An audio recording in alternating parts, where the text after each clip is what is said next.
Now that you're back in the States, I wanted to use this to introduce you to some directors, see if they have any roles you'd be good for. My old friend, Tiffany Blake, said as she looped her arm through mine. No sweat, I'll take anything that pays. Even a hardcore porn flick? If the price is right. I hesitated. Listen, Tiffany, don't tell me you blew through that money Mr. Davenport gave you? 500 grand just to leave Zach alone? That's real money, girl. How could you spend it all already? Tiffany still hadn't gotten over my decision 6 years ago. Back then, both Zach and I were struggling actors. Mr. Davenport, a sleazy producer with deep pockets, threatened to destroy Zach's career if I didn't sleep with him. Zach's star was finally rising, and I couldn't let him be dragged down. I grabbed Tiffany's wrist, my eyes stinging. Tiffany, I'm sick. Tiffany's face changed. What's wrong? I thought you were living the high life overseas. What happened? Her tone softened. Retinitis pigmentosa. I just want to make as much money as I can while I can still see, so I can take care of myself when I go blind. I said it calmly, but Tiffany's eyes welled up. Why didn't you say anything? Does Zach know? I squeezed her hand. Please don't tell him. He's happy now. Jamie, you're just as pathetic as you were 6 years ago. I just don't want to mess with him anymore. Of course, as fate would have it, Tiffany brought me to a press conference where Zach would be. I saw him right away and immediately tried to get out of there. Only I got lost and ended up in some VIP lounge. I heard footsteps getting closer and dove behind a sofa, holding my breath. Click. Someone came in and sat down. Brittany, I think the strapless dress would look better on you for the wedding.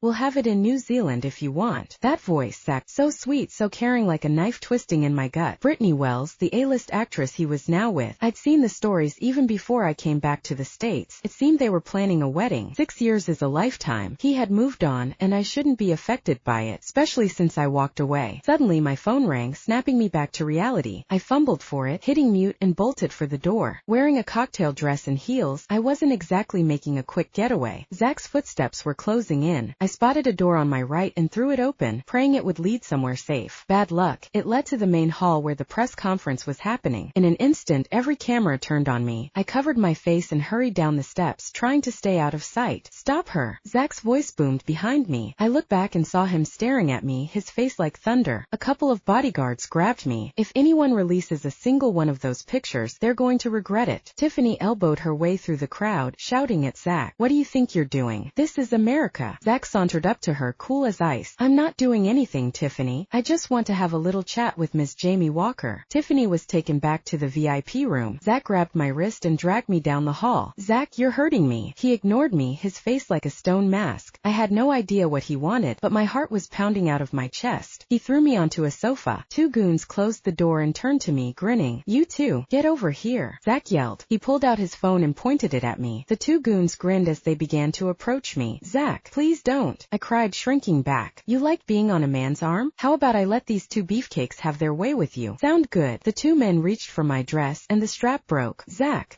I'm begging you, please, don't do this, I sobbed, shaking all over. Zach's knuckles were white as he gripped his phone. He hesitated, then shoved it back in his pocket. My dress was torn, and as I struggled to cover myself, the men's lips began to touch my neck and chest. Zach's face twisted with something that looked like disgust. He grabbed the two men by the hair and threw them back. Get out! Get out! The goons scrambled out of the room. I grabbed the scraps of my dress, shivering. Zach's eyes were bloodshot, like a wild animal. He grabbed my arms, digging his fingers in. You like this, don't you? Isn't this how you ended up in Davenport's bed? No, I didn't, I stammered. Just then, Tiffany kicked the door open and pointed her phone at Zach. She shoved him away from me and slapped him hard across the face. Zach Rivers, you are scum. If you don't let us go right now, I swear, I'll ruin my own career to send you to prison. Zach glared at her. You think you can stop me? I tugged at Tiffany's sleeve. Take me away. Tiffany took off her jacket and put it around me, her voice shaking. Let's go. She helped me to the door, then stopped. Zach, if you don't want to regret it for the rest of your life, you'll never hurt Jamie again. Or I'll make you wish you were never born. We didn't turn around and didn't see Zach's expression, but I knew it wasn't pretty. At Tiffany's place, after I'd calmed down, she asked me, do you regret it? Giving up your reputation for that scumbag? Actually, no. Tiffany looked shocked, but Davenport spread those stories. It was all a lie, I said, looking at the ceiling. 6 years ago, Davenport had set a trap. That night, if I didn't go to his room, Zach would be drugged and filmed in bed with another actress. I had to do something. In his moment of weakness, I slashed him with a knife I'd hidden in my boot. He saw I'd rather die than sleep with him. He demanded I never return to the States, or he would hurt Zach. Zach's grandmother was sick and needed surgery, so he couldn't lose his job. He had endorsements coming out of his ears. I had no choice. I left, and I didn't take the $500,000. Life overseas freeze wasn't easy. I washed dishes, waited tables, and ran a cash register. I finally came back when I saw that Davenport had died. Tiffany hugged me, crying softly. Jamie, you suffered so much. You don't have to work. I'll take care of you, even if you go blind. You know me. I can't stand to be a freeloader. But if you go back into show business, you're going to run into Zach again. He went crazy looking for you, especially when he heard you were with Davenport. Everyone thought Davenport sent you to Europe to live like a queen, until some rag posted a picture of you throwing up over there. Zach was a mess. Then his grandma died. Tears streamed down my face. I had severe depression. I couldn't cope. Now I don't have a choice. This is the only way I can make money fast. My vision is getting worse, and I'm running out of time. 2 weeks later, Tiffany got me an audition for a supporting role, and I got it. But after the first day, I learned that Brittany Wells had replaced the lead actress. I knew Zach had something to do with it, but I didn't know why. Did he just want me to suffer? That evening, Zach's Maybach was parked near the set, waiting for Brittany to get off work. We were supposed to be done by noon, but I was forced to stay until midnight. At night, my vision got really bad. I could barely see anything and tripped several times on set. Brittany saw me trip and deliberately tripped me. I fell to the ground. Oops, are you blind or something? You just walked right in front of me, without even saying hi, and you stepped on my foot. I backed away. Sorry, I didn't see you. Are those eyes on your face for decoration only? Brittany leaned in, pointing at my eyes. Before I could react, she grabbed my necklace and ripped it off. The pearls scattered all over the floor. No, this was my mom's. I got down on my knees, frantically groping for them. I couldn't see them. Tears welled up. What's going on here? Zach walked over. I heard his voice and froze. Brittany wrapped her arm around his, her voice sickeningly sweet. Just your ex-girlfriend who just stepped on my foot.